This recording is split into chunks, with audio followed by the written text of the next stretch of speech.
So I don't really do a lot of trailer talks or direct discussions on this channel. We typically save that for Twitch. However, I love me some Pokemon. And a couple minutes into today's Pokemon Direct, I decide we need to talk about this. Because there was some impressive stuff shown off at today's Pokemon Direct. But there was also some stuff that kind of has me a little bit concerned. There were some things that started getting me theorizing. So I've got a lot of thoughts that I want to get out there. Now, in case you missed today's Pokemon Direct, what on earth are you doing watching this discussion about the Pokemon Direct? Go ahead and watch that. However, I'm just going to start with what I consider to be the smaller announcements, which are the new Pokemon, and the fact that the announcements of new Pokemon seem to be the smaller announcements really tells you about some of the stuff that got announced during this Direct. But we got Wooloo, and I think the mere existence of Wooloo justifies Pokemon still being a thing for another 20 years. If you're someone who, when they heard that another Pokemon game was coming, and your initial reaction was, yeah, that's nice, but I don't know if there's going to be anything in there that's going to get me interested, Wooloo will get you interested in this. Wooloo is the most adorable new Pokemon that's ever been made. It's literally designed to be a plush, and considering that in Sun and Moon, there was actually a plush Pokemon, yeah, it's kind of amazing how cute this thing is. I've already seen Wooloo taking the world by storm. I think that you could just slap Wooloo on the box art for these games, and it would probably sell more than the two legendaries on there. We also got Gossifleur in here, and we did find out their evolution of Eldergoss. I think that Gossifleur has a nice design to it, but I'll be real with you guys. I like grass-type Pokemon.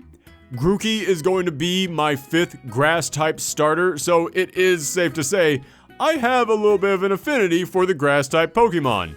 And also because I really want to name Grookey after a member of the Beastie Boys so I can represent the grass monkey, that funky monkey.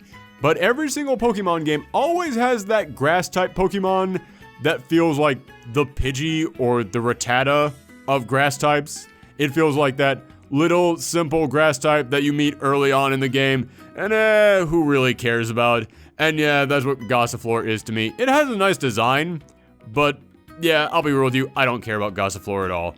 There's always that grass type in every single game that I feel like is just kind of there to be that simple plant that you meet early on. I think that's what Gossifleur is. But next up is Dreadnought, and I love Dreadnought because it's based on a snapping turtle. I grew up in the woods next to kind of a swampy area, so I was around a lot of snapping turtles when I was a kid. And yeah, those things are nightmare fuel. So I kind of want to own a Pokemon that's nightmare fuel. I kind of want to get one of these things that I always thought was a monster when I was a kid and turn it into my new special pets. And you know that's just the starter. Like, you can look at Dreadnought and just instantly know that thing is going to evolve into something huge. And I love the design of how it's got the 2 little nose holes on that one spike coming out of the middle of its head. That's just such a small detail, but it really shows you how far the designs of Pokemon have come. It shows you how, with the Switch technology, we can get really in-depth with the little tiny details on these Pokemon. But next is probably the coolest looking of any of the new Pokemon, Corviknight. I think that between Corviknight and Zacian, the new legendary that I'm going to go into in just a second, it's safe to say that the people over at Game Freak have been playing a lot of Dark Souls. Because you look at Corviknight and it's like, that's exactly what a Dark Souls style Pokemon would be. It's just a raven with super edgelordy armor all over itself. Yeah, that thing looks amazing. I love the design of that thing. And also, I was looking up on like the official Pokemon website, this thing is like 7 feet tall. This thing is larger than a Charizard. But speaking of those 2 new legendary Pokemon, normally whenever you get the new legendary Pokemon, there's always one that I really like, and then one that I'm like, it's alright. I actually kind of like both these guys equally. I think that both these guys have really cool designs, and considering that this is supposed to be Sword and Shield, it makes sense that one of them carries a sword and one of them carries a shield. But when I saw Zacian, I just went, every single Dark Souls player is going to pick that one and name it Great Grey Wolf Sif. Everyone is going to name it Great Grey Wolf Sif. They're going to name their main character Artorias. Yeah, I instantly know what the Dark Souls fandom is going to do, and I can't blame you because I'm very tempted to do it myself. My wife and I, we love Pokemon, so we always get the 2 different sets and we divide them amongst ourselves. I really don't care which one of these I get, so I'm going to wait and see which one she gets. But if I end up getting Sword, yeah, I may have to name it Great Grey Wolf Sif. But man, Zamazenta, I love how they just took the idea of a shield and just turned it into the wolf's fur. I love wolves in real life because I love when they have that big puffy patch of fur all at the front of their body. So seeing that turn into a big old shield, yeah, that's just a really cool design to me. I think this thing looks awesome. The name, however, I don't really know about Zacian and Zamazenta. Yeah, those 2 aren't really doing it for me. And I know that you can always change the name of your Pokemon. However, I never used to do that. Before I met my wife, I never changed the name of my Pokemon. Whatever my Pokemon was called, that's what it was called in my game. I never gave them a nickname. But then when I met my wife and we started playing Pokemon together, she kept asking me with every Pokemon I caught, so what are you going to name it? And I was like, I'm not going to name it anything. And she just couldn't even comprehend the idea that someone wouldn't name their Pokemon. What kind of a heartless monster are you that you would not nickname your Pokemon? So now I nickname all my Pokemon except for the legendaries. The legendaries are the ones that I still stand by. No, there's only one of them in the world, so whatever its name is, that's its given name. I'm not going to take that name away from it. But these names are kind of stupid, so Great Grey Wolf Sif and Shield Boy. Whichever one I get, that's their names.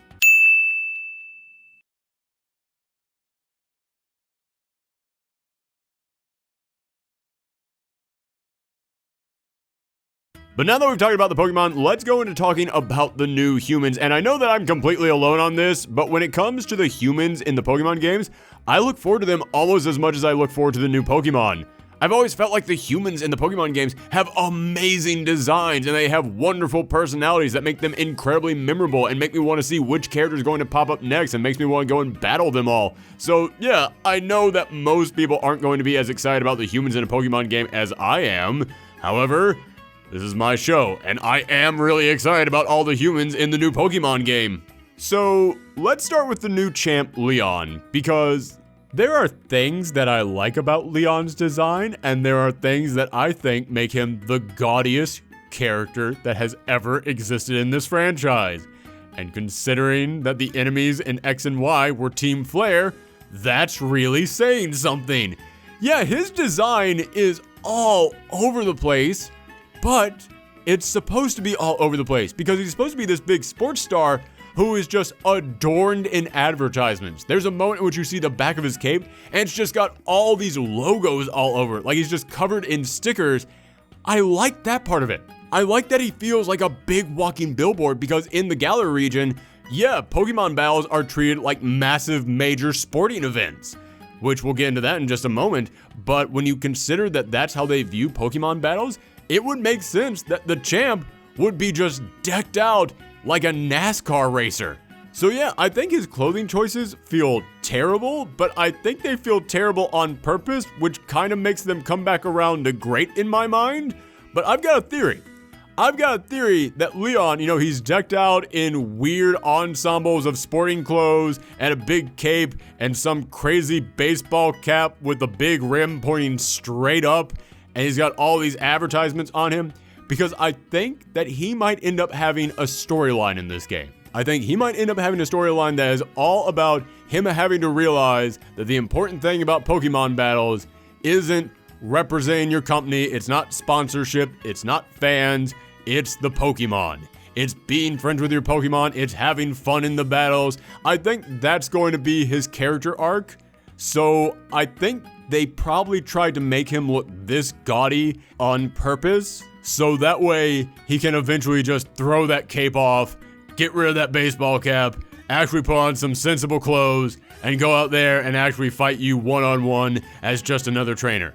I think that is what they want to do with this character, because otherwise, they just created the fuggliest outfit I have ever seen for a Pokemon character. But aside from his outfit, I actually really like his hair. I like that weird goatee that he's got going for him. I think that there is a really cool looking Pokemon character in there, just buried underneath that weird avalanche of clothes that you found in the back of your closet that you forgot was there from a couple of years ago. And I really like that he's the big brother to your rival in the game, because that adds this whole other layer to the story behind these characters. And yeah, as I said, the Pokemon characters, they're never that deep, but I always like when you get that little something in there. That little something that gives these characters their own personal motivations. So having Hop be motivated to become just like his brother, yeah, I really enjoy that. I think that's really cool. Also, I really dig Hop's design. Hop just looks like a cool dude. Hop just looks like a good buddy. He looks like that guy who's got your back. Although, I will say, I'm kind of getting sick of the Pokemon games wanting your rivals to just be friendly rivals. I kind of want to go back to having a blue, to having a silver, to having a rival who is just a straight up jerk. I want to go back to having somebody who I want to beat because, yeah, I just want to overcome that guy. It's more motivation for you to beat your rival when your rival is kind of a jerk, but I understand why they're not doing that. The Pokemon Company has come out and said they don't want to have your rivals be jerks anymore because they don't want you to feel motivated by anger or any other negative emotions. They want this to be about friendship and people coming together. I understand that, but on the other hand, if you're going to do that, then why create evil villain teams anymore? Why even do that? So, yeah, I do kind of wish that Hop wasn't just your super best friend. Or maybe keep Hop as your super best friend, but then give us another rival in there. Because if you'll notice, Hop picks whatever Pokemon is weak to the Pokemon that you pick. Just like Hal ended up picking in Sun and Moon. And Hal was nice. I liked Hal. Again, he was a good dude. But I don't just need another Hal. I need to have that really threatening rival once again, and it feels like we're not going to have that. But again, I do like Hop's design. He seems like just a super cool, nice guy. So that's, it's cool to have him in there. I just want another rival. When I end up picking Grookey, I want to have someone out there who picks Scorbunny, who I have to end up going up against. We also got the new professor, Professor Magnolia, and this is the first time in a while, I believe, that we've had an old professor, because it was Kukui in the last game, then we had the hunky French guy in the game before that.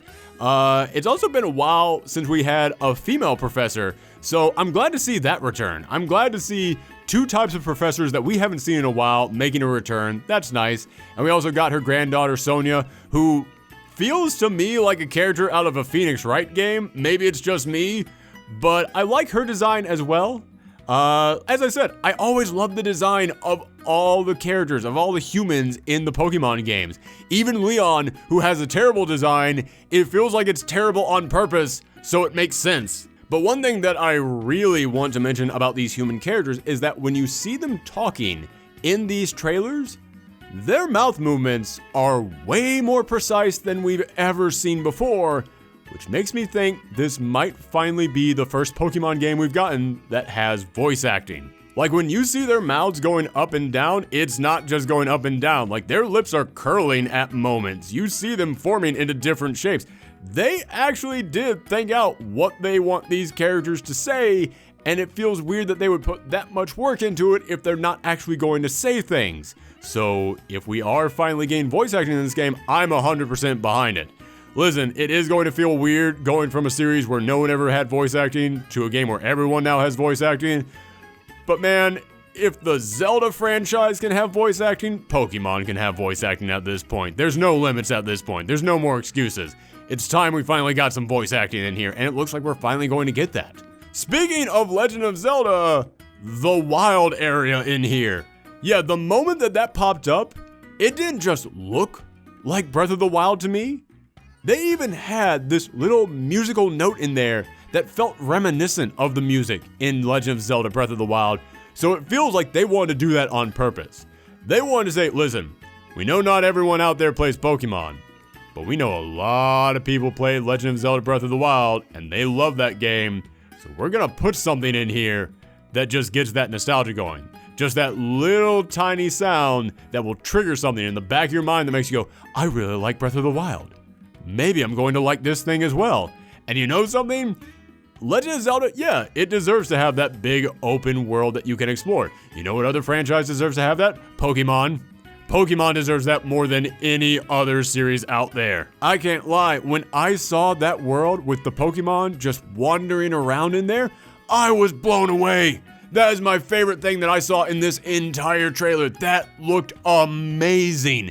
And this idea that you can just go out there and what Pokemon you can find in the world is determined entirely by like the weather or the time of day, which is stuff that had always existed in the previous games, but now it actually feels like this world is alive. It doesn't just feel like this is something scheduled to happen in this game. Looking at the world that we got presented with in that trailer, it really looks like, oh my goodness, I'm actually going to have to think about when I go out there in order to catch these Pokemon. Kind of like Pokemon Go. In fact, you even have raid battles in the wild area where you go and you join up with other players in the world in order to fight these bigger, larger Pokemon. It's really stunning to me that Pokemon Go has become such a success that part of the next Pokemon official game is going to be just go play Pokemon Go. You're going to have your character in your new mainline Pokemon game, play Pokemon Go. However, there were some other parts of this trailer where we saw our character walking along a path, and then you would see that little exclamation point come out of the grass, and that would be where your Pokemon was, and you didn't see the Pokemon wandering around, and that didn't look like some big world for you to explore. That looked more like a traditional Pokemon path. So here's what I'm thinking.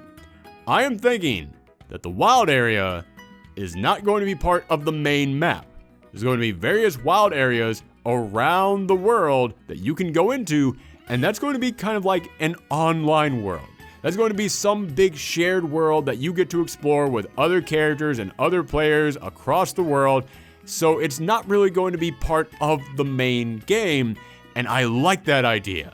The reason why I like that idea is because I do enjoy the traditional paths of the previous games. Not saying that you couldn't incorporate that into this wild area. You couldn't add in there all those characters and the trainers that you would have to go up against, that you would normally go up against on the regular paths in this wild area. I'm not saying that you couldn't put little side quests into the wild area for you to find. No, you could absolutely do that. The reason why I like the idea of the wild area kind of being a separate thing from the main game is because we saw a lot of old Pokemon in the wild area.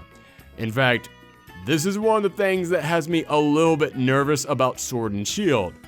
We have only seen a handful of new Pokemon revealed, which is fine by me. I don't want them to come in here and just reveal them all. In fact, I never want them to reveal them all. I want to have a couple surprises when I play through the new Pokemon game. I want to have some stuff that I don't get spoiled on. So no, I don't want them to come in here and just reveal a ton of new Pokemon all at once. But they have revealed a ton of old Pokemon all at once. I went back through this trailer, frame by frame, because apparently I have that time. Then I went back through the trailer we got right before this one, the big announcement trailer, and I went through that frame by frame, and I counted up every Pokemon that we saw from the previous games, and then thought about all the different stages of their evolution, and they have now shown off that in the Galar region, there are already 101 Pokemon from the previous generations that are going to be in this world. Now, in the last Pokemon game, there were about 260 Pokemon in there. So if that's all the old Pokemon we get, then that means that more than half this roster is still going to be brand new Pokemon. And you know something? That's totally fine. I'm 100% okay with that. But they are revealing a lot of old Pokemon, and I'm starting to kind of get nervous that there aren't going to be enough new Pokemon. Because, yeah, it's kind of one of the things that I get excited about in a new Pokemon game. Give me some new Pokemon. I want to see those new Pokemon. And if we don't get a whole heaping load of new Pokemon, and the explanation for that is, well, yeah, but you got the wild area, so it makes catching all those old Pokemon feel like a new experience. That's not going to go that far with me. I kind of do need those new Pokemon. So I know it's early, and as I said, I don't want them to reveal everything just yet. But again, 101 have already been confirmed in this game. That is a lot for us to already know, and it makes me wonder, okay, how many more old Pokemon are going to be in here? So yeah, I can't help it. I am a little bit nervous about the amount of old Pokemon that we've seen. However, one of the problems that I had with Sun and Moon is that I do like it when old Pokemon come back so that we can get new stages of their evolution. And we got none of that in the last game. There were no new evolution stages for pre-existing Pokemon. So if we're going to get a lot of pre-existing Pokemon in the Galar region, I want them to have new evolution forms. I want to see them evolve into different things. And you know what else I want? I want Mega Evolution to come back. I do, and I wasn't even the biggest fan of Mega Evolution. I rarely ever actually used it. However, it is a cool idea, and I don't like the idea of them introducing a cool idea and then just leaving it. And then just only using it in one generation, especially considering the fact that every Pokemon that has a Mega Evolution needs a special item in order to Mega Evolve, meaning that from here on out in every single Pokemon game, they're going to have to come up with an excuse to bring back those Mega Evolution stones for every single one of those Pokemon. And if you're going to have to keep bringing those stones back again and again and again, you might as well give us some new ones. It feels weird to just keep bringing back the same old Mega Evolutions over and over again and then never provide us with any different ones. That's one thing that I always have kind of hated about the Pokemon franchise. Like I said, I love Pokemon, but this is a huge nitpick that I have with these games, is that every single generation introduces something brand new, and it never ever comes back. And again, there's some things that should only be here once. It wouldn't really make sense to keep bringing it back again and again and again. I am totally fine with them dropping some stuff off and not bringing it back continuously. But there's some other stuff out there, like I said, Mega Evolutions, that it just feels weird to let that die.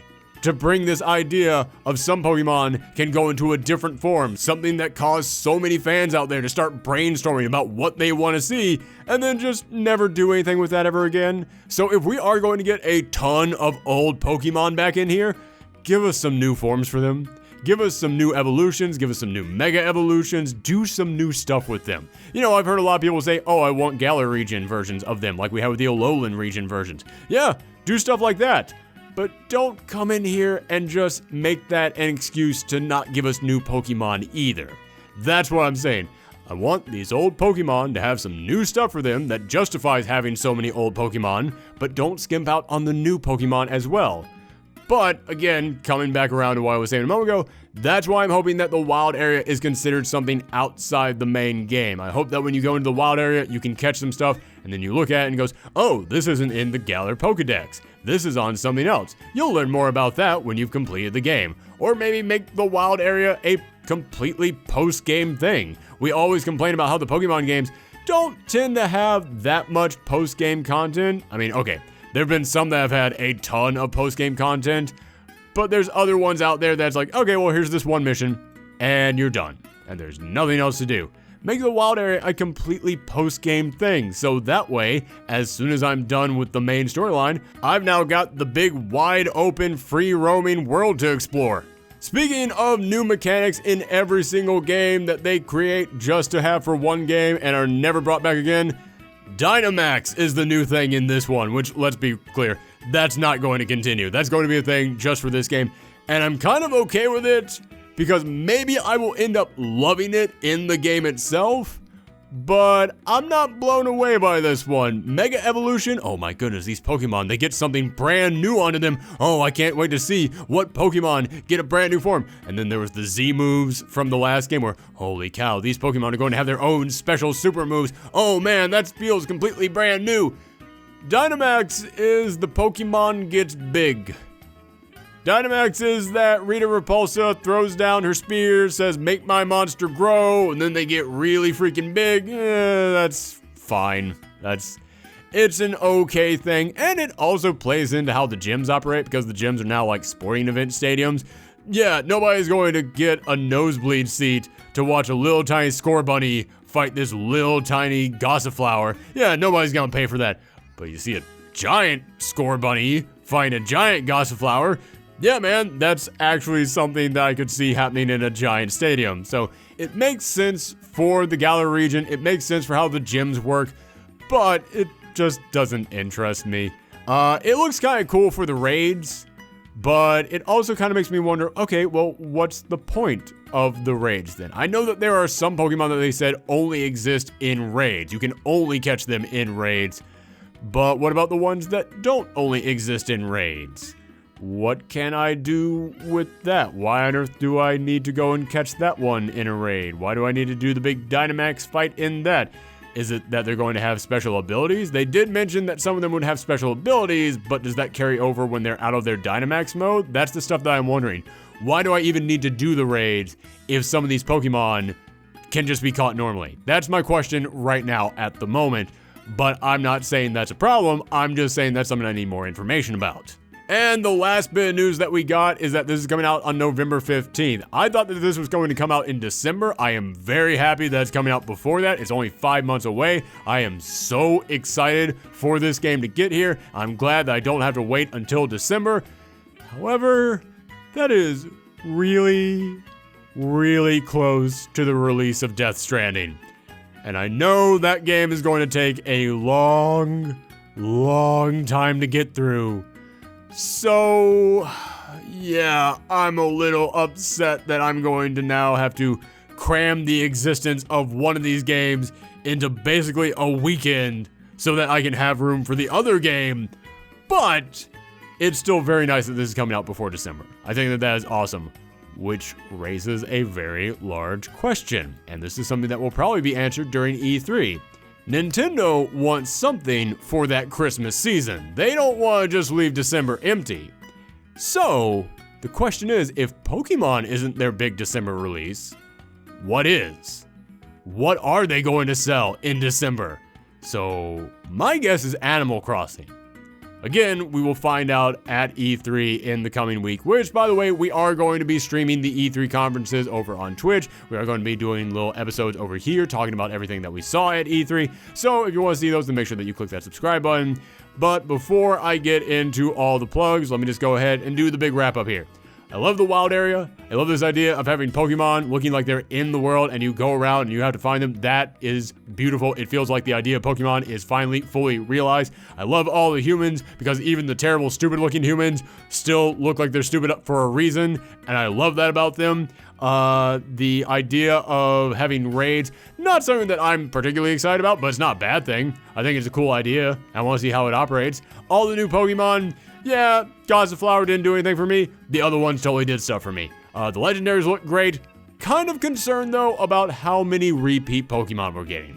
That is my big concern at the moment, but that could just be in the wild area. The wild area could completely be something that is separate from the main game, so we get all those repeat Pokemon over there, and then we get 200 plus brand new Pokemon in the main game. Who knows? So I'm not going to come in here and be that concerned about just yet, but it is something that I'm keeping an eye on. And of course, the Dynamax mode, that's something that I don't really care about one way or another. It just feels like a gimmick that they needed because every single Pokemon generation needs a gimmick. Out of the last couple gimmicks, this one feels the weakest so far, but it could end up being really fun. So, let me know what you thought about all the brand new Pokemon news down below. What are you most excited about? What are you concerned about? And if you want to see our E3 coverage, then it's going to be starting this Sunday on this channel. Make sure that you click that subscribe button, ring that bell, and follow us on Twitter at Thorgi's Arcade or on Twitch for the live streams at Professor Thorgi. Thanks for tuning in, everyone. Come back next time. Bye.